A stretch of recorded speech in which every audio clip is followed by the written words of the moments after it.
You're in a wheelchair, and it's embarrassing, so please don't come to the wedding.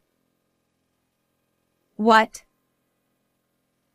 I mean, if my fiancé finds out I have a disabled family member, it would be so humiliating, don't you think? The words from my sister-in-law, dressed in a wedding gown, left me dumbfounded as I sat in my wheelchair. The reason I began using a wheelchair was due to an accident at a ski resort during college with some friends. That's how I met my husband, George, during rehabilitation. When I learned I would never walk again, I was devastated, and living with the limitations was tough. But during my treatments, I met George, who was a caregiver, and we got married. His sister, Coco, and their mother, Kelly, warmly welcomed me, and I thought I could finally be happy. Do you know how exhausting it was to pretend to be nice to someone like you? Why would you say that? You were so happy for us before. Well, if people found out I was against the marriage because of your disability, that would be bad for my image, wouldn't it? I was still looking for a husband back then. But you defended me against your mother when she opposed our marriage. I told Mom later. I said, you should have handled it better. You need to think about appearances. That's terrible. So all the kindness you showed before was a lie? Coco's sudden change in behavior and her outrageous comments shocked me deeply. Called into the bride's waiting room, I was alone with Coco. Her brother George, my husband, had stepped out, and no staff were around at that moment. Being in a wheelchair, I couldn't just leave the room. I could only look up at Coco, who stood before me, hands on her hips, grinning smugly. Oh, and there's Bill. He's my fiancé. Surely you haven't forgotten him, right? His family is here too, and I can't let them find out there's a disabled person in the family. His relatives are elites, and I come from a respectable family myself. Imagine if they thought there was something wrong with me, too. My condition is from an accident, and we're not even related by blood. That doesn't matter. People don't know that, do they? Honestly, you're so thoughtless. But you were the one who sent me an invitation. Oh, that? I thought this was a good opportunity to teach you some reality. I stared blankly at her, unable to grasp what she was saying. She smirked, grabbed the hem of her wedding dress, and waved it in front of me. This dress? It's from a world-famous designer. It was so hard to get a reservation. Oh, I see. And this venue is used by international celebrities. What was your wedding like, anyway? Some tiny restaurant with mediocre food?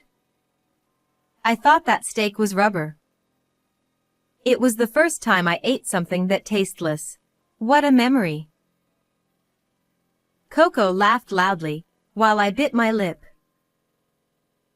1 year ago, George and I had our wedding.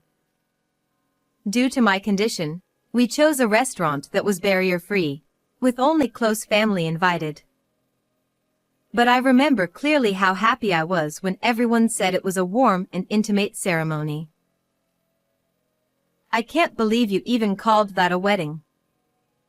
Mom was embarrassed by it too. Back then, both Coco and Kelly had told me it was lovely. Were they secretly mocking me the entire time? Bill graduated from a prestigious medical school and now works as a doctor at its affiliated hospital. His parents and grandparents are all with him today, and some of his relatives are celebrities and politicians.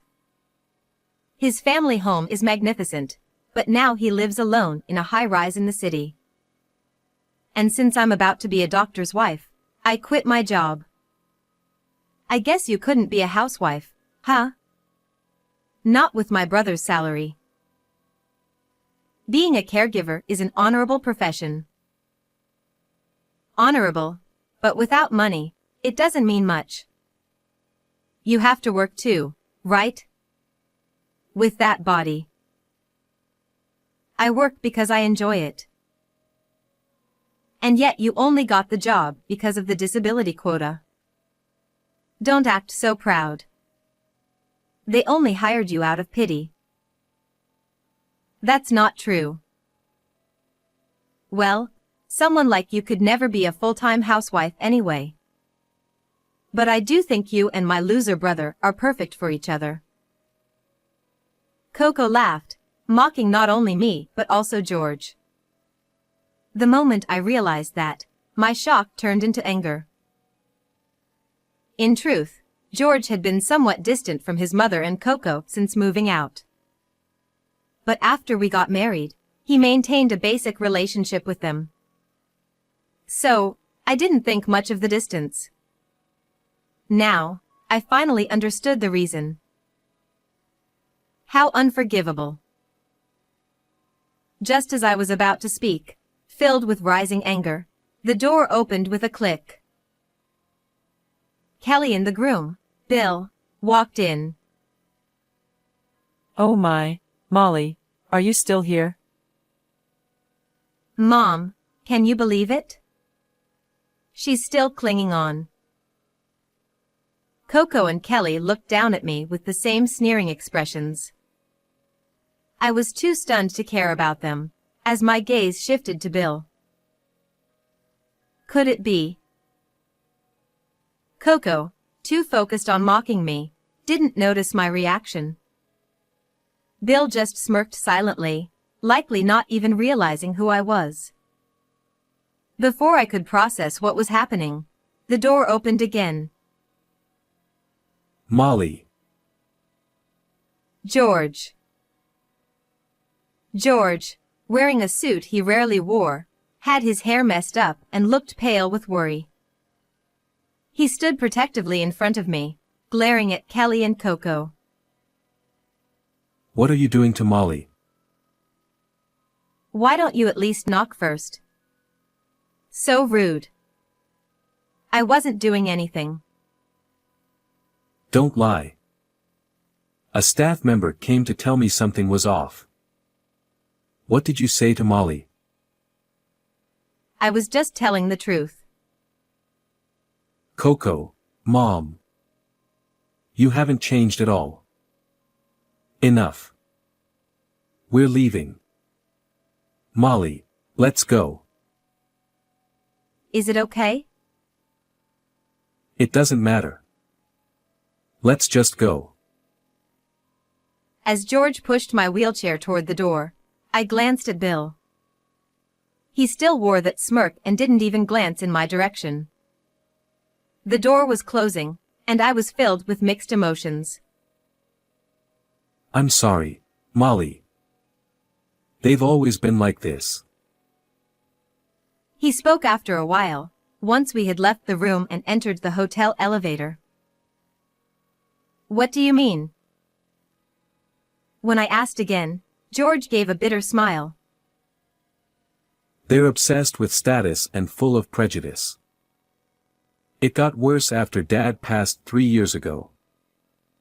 They've always looked down on me for being a caregiver.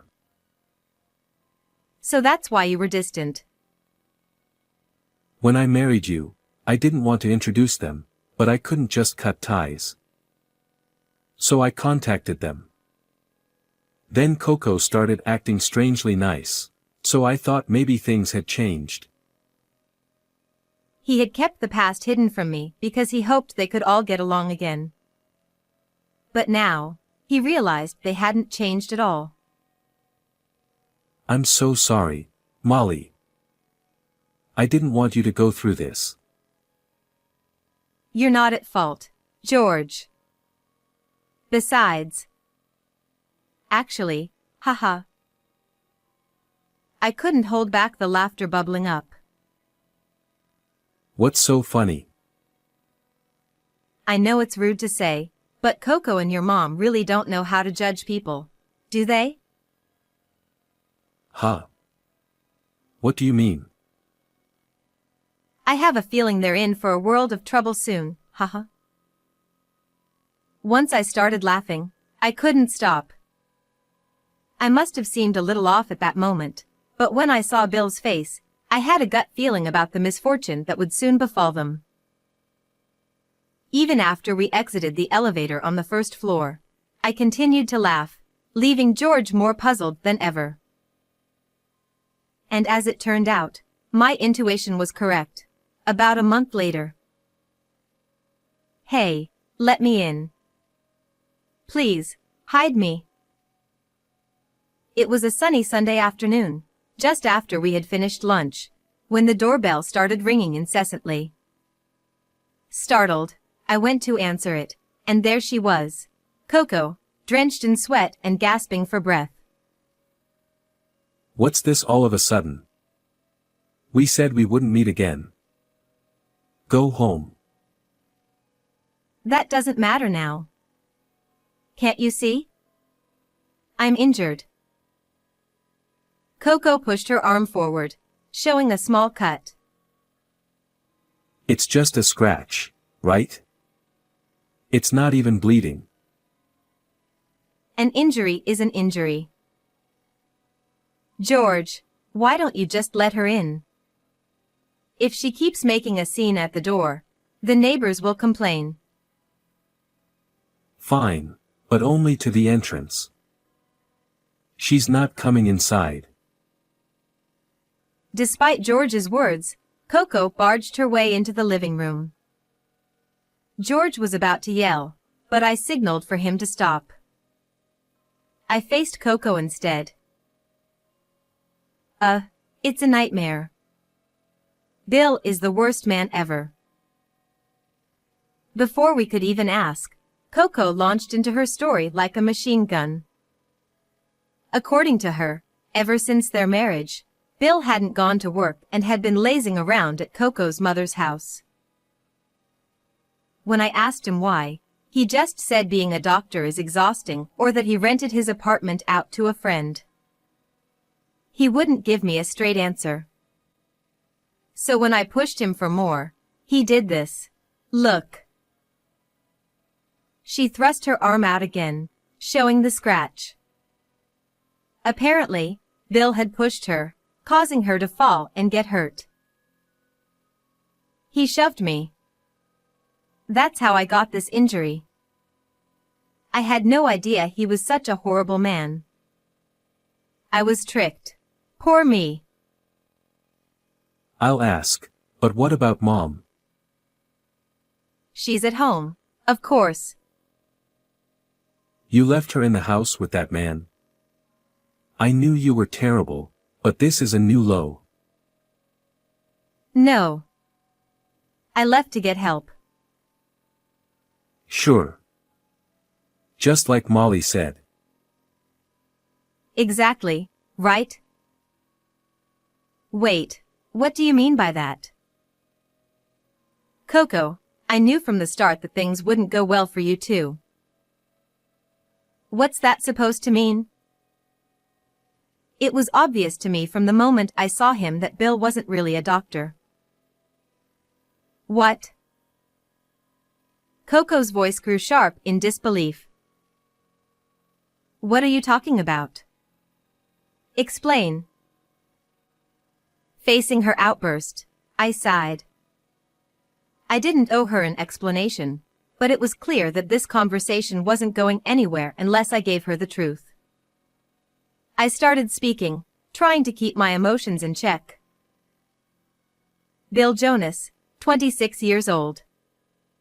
He dropped out of college and worked as a host for a while but quit in less than 6 months. After that, he bounced between different women, living off of them. Of course, his doctor story is a complete lie.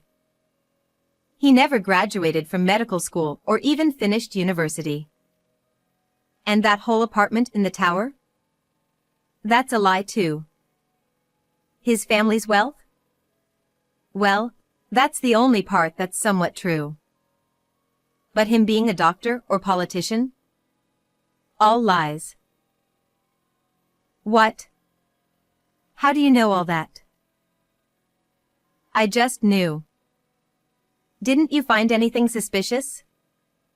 At the very least, if you were dating, you would have noticed things like the apartment. But he showed me pictures. Look, here. Coco pushed her phone in front of us. Sure enough, there was a picture of Bill in a high-rise apartment. That's probably one of the women he was staying with at the time. What? He likely married you for your money. Your father was wealthy, wasn't he? I heard from George that you inherited quite a bit from him. I'm guessing you paid for the wedding and the dress, right? I was just covering for him temporarily. Bill said he'd pay me back after his studies were done. You're an absolute fool. What? Why do you know all this? Are you trying to deceive me too? I didn't expect to meet that man again either. What? You know Bill? Oh, and by the way, his name isn't Bill. His real name is Jones Carey. Jones Carey? He was my college classmate, and he's the reason my leg is like this. Eek. Coco gasped, unable to hide her surprise. I tried my best to stay calm. We were in the same club in college. When we went skiing, despite my protests, he took me down an advanced slope. I wasn't ready, and I crashed. He left me there, unable to move. That injury never fully healed, and shortly after, he dropped out of school and disappeared. His parents weren't much better. They hired lawyers to make excuses, and in the end, I didn't even get an apology, let alone help with the medical bills. I was emotionally and physically drained and couldn't fight back. When I saw him at your wedding, I was shocked. His parents were there too, acting as if nothing had happened. Why didn't you tell me something so important, you coward? Because I didn't know until that day that your fiancé was him. Shut up. You're his classmate, right? Then do something. Oh, but you seem perfectly fine. You don't need my help. What are you talking about? Why would you need a defective person like me? Handle it yourself. I'm sorry. I'll apologize. Just help me. I don't need your apology. Now, please leave. Wait, you're telling me to go back to that scumbag? Please, I'm begging you. George forcefully pushed the crying Coco out the door. She continued to make a fuss, but... Keep it up, and I'll call the police. At last, Coco seemed to give up, sobbing as she walked away. I watched her through the gap in the curtains, letting out a long sigh. Afterward, Coco confronted Bill with the truth and tried to get a divorce, but he flew into a rage and refused. Worse, he stopped working entirely, took money without permission, and started throwing loud parties at the house, which led to complaints from neighbors. Eventually, he got drunk at a bar, started a fight, and was arrested for injuring someone. Coco thought she was finally free, but it wasn't over. Bill had secretly taken out loans in her name. Having already spent most of her inheritance on Bill and the wedding, Coco had little left. In the end, she had to sell her land and home just to pay off the debt. Homeless and jobless, She and her mother lived on the streets for a time. They now stay at a homeless shelter, but Coco's entitled attitude has made her unwelcome even there, and it seems they might not be able to stay much longer. As for us, George used the inheritance he had carefully saved to build a barrier-free house in a peaceful, nature-filled area. After everything we've been through, I just want to live the rest of my life in peace. How did you like today's story? Don't forget to subscribe to the channel. See you in the next video.